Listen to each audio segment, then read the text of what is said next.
there's only one thing that you guys remember from this video, then I want it to be balance, balance, balance, balance. Everything about dress is about balance. Outside of being clear on your personal style, I think dressing to complement your shape is one of the most powerful ways that you can ensure that you dress well. Sometimes I feel like there's not enough emphasis put on the impact that understanding your proportions and your body type can really have on your style and the way that you dress. Sometimes the slightest changes can really elevate and enhance a look really well. So in today's video, I wanted to give you guys some easy tips on how to dress to complement your shape. When I first started giving additional thought to how I dressed, I did some research on how to dress for my body shape, and it can be a bit confusing because there are loads of different ways that people refer to body shape in fruits and vegetables, rectangular, bubble, all these kind of things. And in the beginning, I found it really complicated, but I thought it would help you guys if I was able to give an abridged version of how to dress for your body type. So the first thing that I think is important to do is to identify what body shape you actually have.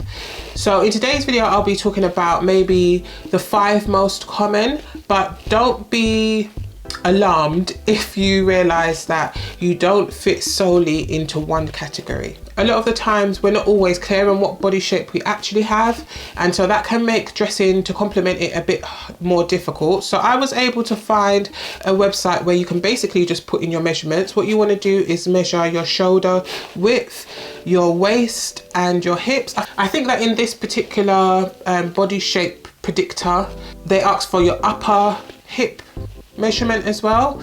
So you just need like a normal measuring tape. You can usually pick these up from the pound shop, but I'm sure they have them in Amazon. I will put a link to one in the description, but you can pretty much get them from anywhere. And you just want to measure those areas of your body and then put it into this calculator, and it will let you know what body type you have. From what I can understand from when I did it, I think the measurement is based on the ratio between your shoulders and your hips. Basically determines what type of body shape you have. So the main body types are an hourglass shape. An hourglass shape is defined by a body that has proportional shoulders and hips and a smaller waist. Your hip measurement and your shoulder measurement is kind of similar, and then your waist measurement goes inwards. I'll insert a picture of a few celebrities that have this kind of body shape so you guys can have a reference. This is usually the body shape that some would say is the most desirable, and although it's commonly thought to be the most desirable, a lot of the times that can be a bit disheartening to hear because there aren't actually that many people with hourglass shapes. So I put my details into this calculator, and it did tell me that I was an hourglass, and I wasn't sure how to feel about it. I've always felt as though I probably am, because I thought I was that or like version on a pear, because I'm quite bottom heavy, but I do have, I would say, reasonable sized boobs. They're not super small or super big, but I know sometimes it's easy to feel a bit sad or, you know, a bit down about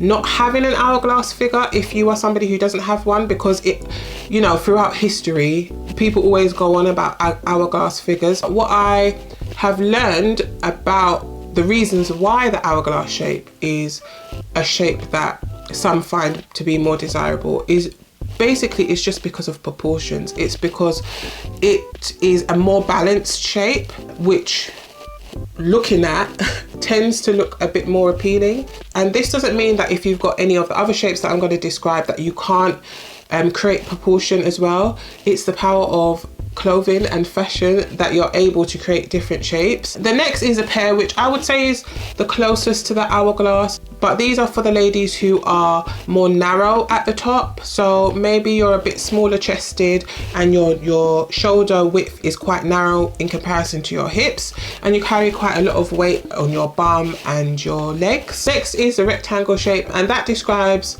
a body type that is essentially just straight. So there's you don't really have much definition in your waist, and your shoulder, your waist and your hip measurement is pretty similar, so you're kind of more straight.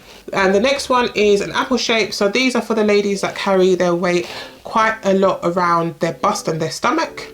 Shoulders tend to be quite narrow in proportion to your bust and your waist, and you've got smaller legs. And then lastly, there is the inverted triangle, which just describes ladies who are broader up top. This body type tends to be a bit more athletic. Essentially, your shoulders are broader than your hips. There are some complexities to body typing that I'm not going to go into in this video, but I will put links in the description to some other videos that go more in depth into body typing. So once you've put all of your measurements in and you've gotten out what body type you are, you've kind of got a starting point to give you some ideas of what you need to do to create balance in your outfits. So as a general rule, of course there are some exceptions, but as a general rule, what you want to create, irrespective of the body type that you have, is balance. So you want the top half of your body to mirror the bottom as much as possible, and you kind of want to create like an indent in your waist. So for example, when I'm dressing as an hourglass, I tend to wear things that have V-necks or things that kind of go down here. I'm less likely to wear something that is super closed across here. I do also think it's worth considering what you like about your body and how you can highlight that in a way that works with your shape as well. So I quite like my neck area, quite like here on me. So I do tend to wear things that kind of show here. I'm less likely to wear tops and dresses that are super closed across the front. I do tend to wear things that are kind of cinched in at the waist. You can be an hourglass irrespective of your size as well. So depending on the size I am postpartum at the moment, but I still do wear things that tend to nip in at the waist. I'm not necessarily a belt girl, but if you do like belts, then you can always belt the middle. But I tend to try and just find clothing that's cut very well and cut in this kind of shape. Because I'm also quite bottom heavy, I do also tend to be quite mindful about what I wear on my bottom half. So if I'm gonna wear, for example, like a wide leg pant, then I'm always gonna wear something that's a bit more structured or has a bit more volume up the top, just to make sure that I keep going with, you know, the balance on the top and the bottom. And that is also a tip for those of you who are pairs. If I were a type essential pair and I was more narrow at the top, I definitely would lean more towards tops that have volume or dresses that have volume at the top. I personally do really like a plunging neckline on a pair, so those of you who are quite small at the top, not so busty, I do really think that really deep V's look really nice on you guys.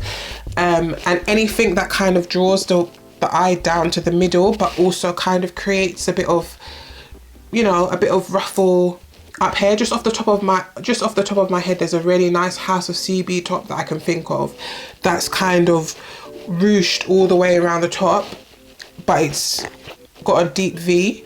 If you are a pair, that would be a perfect top for you. I quite like it for me too, but you know, if you're looking for something that particularly complements your shape, then something like that would be very good. Also, I find that if you are on the more curvaceous side of body type, so if you are more of a pair or an hourglass, it can be really difficult to wear certain trends. So for example, at the moment, the cargo pants trend is a thing. Cargo pants tend to add quite a lot of volume to your bottom. There are particular ways that you can adjust trends to fit in with your body type. So for example, with the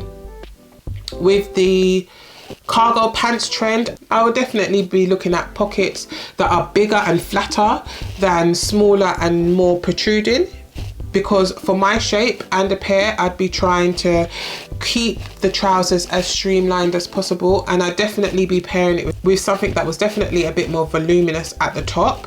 If you are somebody with an apple shape, for example, I think that the trend like the cargo pants trend is perfect for you because it adds volume to your bottom.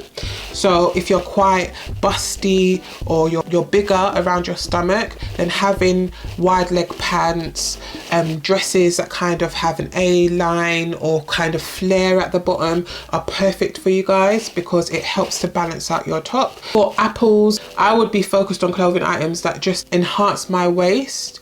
And I know sometimes when you're an apple, it's not always easy to kind of identify where your waist is, because it's quite straight down, but you can always create the illusion of a waist if you don't have a super defined one. So you can wear tops that kind of are shaped more like that.